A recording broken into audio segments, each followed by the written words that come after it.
L'Union européenne qui espère conclure aujourd'hui les discussions avec le Royaume-Uni sur la question des droits de pêche post-Brexit. Depuis plus de 11 mois, Britanniques et Français se disputent sur la question des licences notamment. On retrouve Marie Billon à Londres. Bonsoir Marie.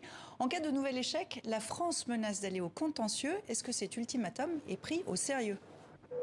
Écoutez, pas vraiment. Downing Street a encore dit qu'il ne travaillait pas dans la perspective d'une date butoir, qui est celle donc de la Commission européenne. Aujourd'hui, donc, un porte-parole du Premier ministre a dit que le processus était un processus technique, qu'il était toujours en cours et qu'il est basé sur des preuves et non pas sur des dates butoirs. Les négociations ont donc continué aujourd'hui entre notamment le ministre de l'Environnement britannique et le commissaire européen à l'environnement, alors il y a environ 100 licences que le Royaume-Uni n'a pas délivrées. Ces licences sont indispensables pour les pêcheurs européens pour qu'ils puissent continuer à pêcher dans les eaux britanniques et des îles anglo-normandes depuis le Brexit, donc du 1er janvier dernier. Et les pêcheurs doivent prouver qu'ils sillonnaient déjà ces mêmes eaux avant la sortie du Royaume-Uni de l'Union européenne.